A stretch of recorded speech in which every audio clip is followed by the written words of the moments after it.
Hello again, welcome back.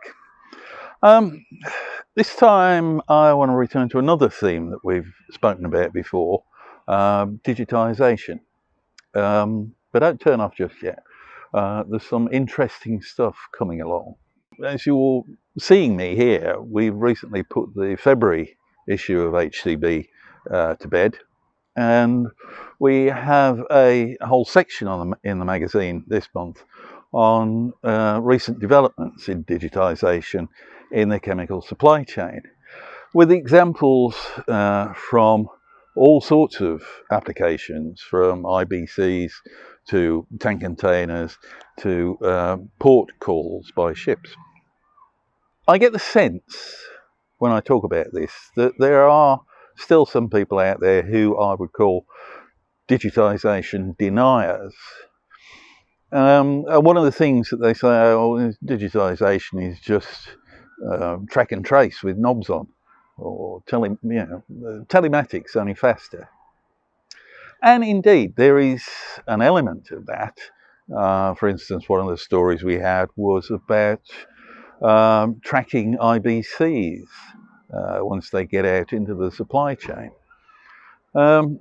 And I think that illustrates one area where we are finding that digitisation offers benefits to asset owners.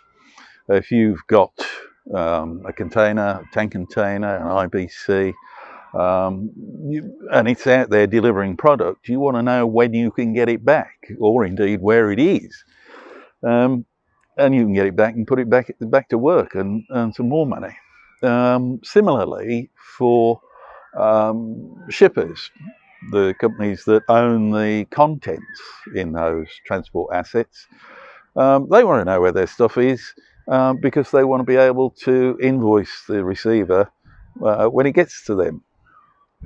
So there are lots of applications in terms, especially, I think, of unaccompanied transports. So containers, tank containers, rail tanks, IBCs, these are assets that get from A to B, not without human intervention, obviously, but with no dedicated driver that's supervising them. There's nobody you can ring up and say, where are you? You're relying on the asset to tell you where it is. And yes, to some extent, the systems that are being applied are high quality track and trace systems. Certainly for IBCs, I don't think we've ever seen that before. It's now a very simple system to do it. But they go further. It's quite easy with these systems to tie them into your ERP system so that the invoice is issued to the receiver immediately it gets there without you having to do anything. It's also, interestingly, one of the things that I'd heard people complain about was that, yes, it's all very well putting a tag on your tank when it's travelling across Europe or across the States, but put it on a deep sea container ship, and as soon as it's a few miles from land, you've lost all contact with it. Well, the obvious thing to do, which somebody has now done, is to pair that tracking system with AIS data, which will let you know, as long as you know which ship it's gone on, you can know where that ship is at any time of the day. So that's one thing. But the other interesting area where digitisation is showing potential in applications, new applications, where it can leverage the large amounts of data that are available.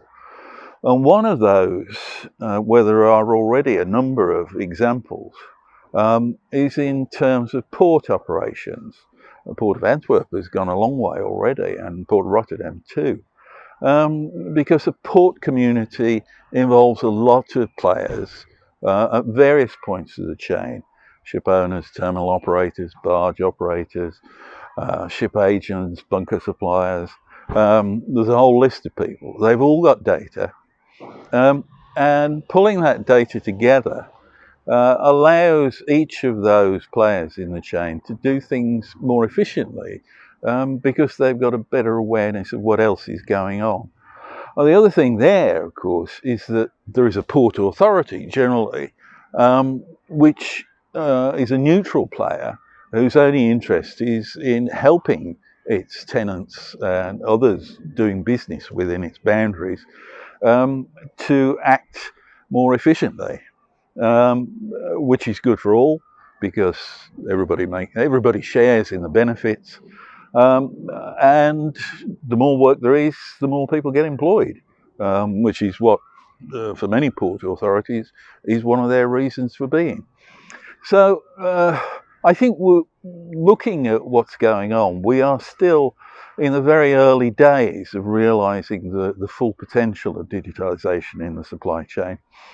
This is going to be coming up at a number of conferences again this year. I know because I've looked at some of the agendas. And it will be interesting to see what other bright ideas people are developing. If I see anything interesting, you'll be the first to know. Meanwhile, I'll see you next week. Thanks for watching.